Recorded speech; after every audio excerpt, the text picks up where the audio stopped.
will be entered in the record in its entirety. Accordingly, we'd ask that you summarize your testimony in 5 minutes. And we'll begin with Chief Rodney Scott.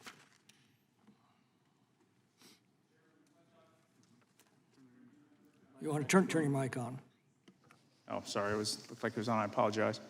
Chairman McClintock, Ranking Member Jayapal, Chairman Jordan, and Ranking Member Nadler.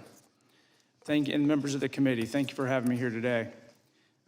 I am currently a Senior Distinguished Fellow for Border Security and Immigration at the Texas Public Policy Foundation, but as stated, before joining Texas Public Policy, I served 29 years as a United States Border Patrol agent. I started out as a GS-5 Border Patrol agent trainee and was competitively promoted through the civil service ranks and was ultimately promoted to chief. I served as President Biden's chief of U.S. Border Patrol until I retired in August 2021. I think it's important to know I was never a political appointee. Over my career, I was honored to participate in the transformation of an uncontrolled, chaotic southwest border to a border that was increasingly secure. Meaningful progress started in 1994 under the Clinton administration when a strategy proposed by U.S. Border Patrol was adopted. That strategy used focused personnel deployments, barriers, technology, and consequences for violations of law to reduce the chaos of illegal immigration and free up agents to focus on public safety threats. The basic principles of this successful strategy endured every presidential administration until January 2021. My firsthand experiences taught me that border security and immigration are two distinctly different yet interrelated issues. Border security is simply knowing and controlling who and what is entering our homeland. Immigration and customs laws are completely irrelevant if you cannot control the initial entry. The terrorist attacks on 9/11 also had a profound impact on my understanding of border security. Prior to 9/11, terrorism was not part of the Border Patrol's discussions, but this changed as our nation realized that foreign terrorists had exploited vulnerabilities in our border security. Congress responded quickly by creating the Department of Homeland Security, and I responded by accepting an opportunity to build the Office of Anti-Terrorism within Customs and Border Protection. I quickly found myself immersed in classified intelligence briefings and interagency planning to mitigate terrorist threats. The terrorists that perpetrated 9/11 entered through our ports of entry, and as such, our priority was improving the ports of entry. But we knew that as we mitigated those vulnerabilities, terrorists would predictably shift to entering in between the ports of entry.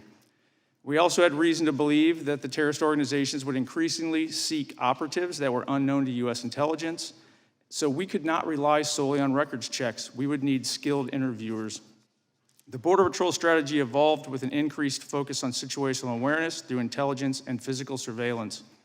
However, deterring illegal immigration through a certainty of arrest and application of consequences remained a fundamental pillar.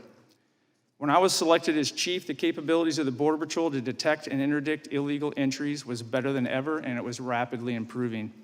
Fewer illegal entries combined with the construction of the new border wall system made every agent more effective.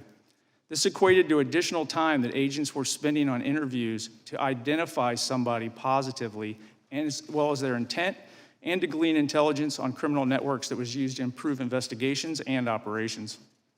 In contrast, I also experienced the reversal of border security and immigration policy that was initiated by the Biden administration. From day one, political leadership ignored career professionals and increasingly made policy decisions that resulted in thousands of aliens being released into the United States. As predicted, the volume of illegal immigration rapidly increased. It overwhelmed Border Patrol and effectively transferred control of the United States border with Mexico to the drug cartels. I watched border security gains that had been made over 3 decades vanish and the safety of border communities spiral backwards. Policymakers must understand this is not simply an immigration issue. This is a national security threat. Cartels use illegal aliens to overwhelm law enforcement, create controllable gaps in border security that then they exploit to bring in anything they want. To think that well-resourced terrorist networks and hostile nations are not exploiting the same vulnerability is naive.